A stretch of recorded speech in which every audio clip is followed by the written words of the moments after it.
नमस्कार, मैं स्वागत करती हूं आपका खबर इंडिया न्यूज में। आइए नजर डालते हैं आज की खास खबर पर। महाराष्ट्र में बीजेपी का माधव समीकरण क्या है? लोकसभा की 48 में से 45 सीटें जीतने का फॉर्मूला समझिए। महाराष्ट्र में साल 2024 में विधानसभा चुनाव होने वाले हैं। इस चुनाव को लेकर सभी पार्टियों ने अपनी अपनी तैयारियां तेज कर दी हैं। एक तरफ जहां विपक्ष का आरोप है कि बीजेपी ने लोकसभा व विधानसभा चुनावों में खुद को फायदा पहुंचाने के लिए एनसीपी में फूट डाली है, तो वहीं दूसरी तरफ भारतीय जनता पार्टी ने भी महाविकास अघाड़ी को हराने के लिए खास रणनीति बना ली है। इस रणनीति के मुताबिक बीजेपी चुनाव में अपनी जीत सुनिश्चित करने के लिए 80 के दशक का माधव फॉर्मूला इस्तेमाल करने के लिए तैयार कर रही है। माधव फॉर्मूला का मतलब है माँ माली, धा धनगर और वाह वंजारी। दरअसल संख्या के आधार पर देखें तो महाराष्ट्र में मराठा और ओबीसी जातियों की संख्या सबसे ज्यादा है और माधव इसी ओबीसी समुदाय में आते हैं। इस राज्य में मराठा 21% से ज्यादा है, तो वहीं ओबीसी 356 उपजातियों में बटी हुई है। बीजेपी फिलहाल इन्हीं दोनों समुदायों को अपने पाले में लाने की रणनीति पर काम कर रही है। माधव समुदाय को खुश करने की कोशिश में बीजेपी माधव ओबीसी समुदाय में आते हैं, जिन्हें खुश करने के लिए अहमदनगर का नाम बदलकर अहिल्या नगर कर दिया गया है। बारामती गवर्नमेंट मेडिकल कॉलेज का नाम भी अहिल्या देवी होलकर के नाम पर किए जाने का ऐलान किया गया है। माधव समीकरण महाराष्ट्र में कैसे काम करता है? दरअसल भारतीय जनता पार्टी ने 80 के दशक में ओबीसी समाज को अपने पाले में लाने के लिए माधव फॉर्मूले को आजमाया था, जिसके तहत पार्टी ने ओबीसी में प्रभावी संख्या वाले माली, धनगर और बंजारी समुदाय के लोगों को अपने पाले में लाने की कोशिश में जुट गई है। अहमदनगर का नाम बदलकर अहिल्या देवी होलकर रखने के पीछे का कारण भी यही माना जा रहा है।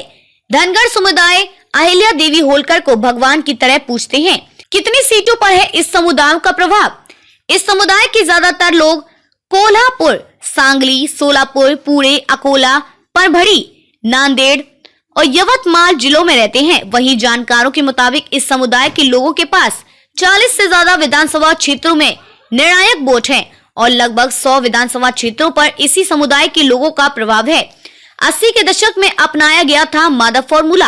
आमतौर पर भारतीय जनता पार्टी को उच्च वर्ग के नेतृत्व के लिए जाना जाता है, लेकिन पार्टी की इसी छवि को बदलने के लिए वसंतराव भागवत ने 80 के दशक में स्वर्गीय गोपीनाथ मुंडे, प्रमोद महाजन, पांडुरंग फंडकर, महादेश वंकर और अन्यों की मदद से माधव माली, धनगर, वंजारी फॉर्मूले को लेकर आए।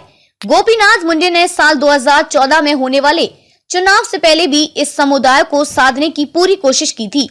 बीजेपी ने चुनाव से पहले धनगर समाज को अनुसूचित जनजाति का दर्जा दिलाने का वादा किया था और पार्टी को इसका फायदा भी मिला और बीजेपी इसी फॉर्मूले पर आगे बढ़ाती चली गई।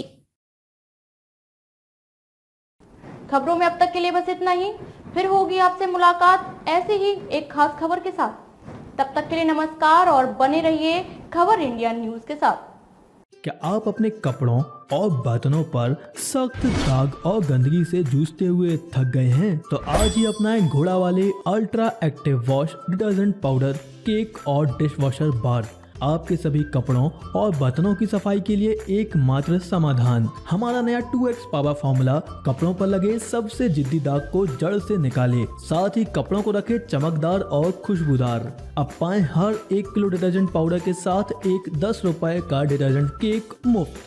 तो इंतजार किस बात का? घोड़ा वाले ultra active wash detergent powder, cake और डिश वॉशर बार के साथ कपड़ों के दाग और बर्तनों में लगी गंदगी और चिकनाहट को कहें अलविदा, क्योंकि अब लगेगी लगाम गंदगी पर। बालाजी एंटरप्राइजेस।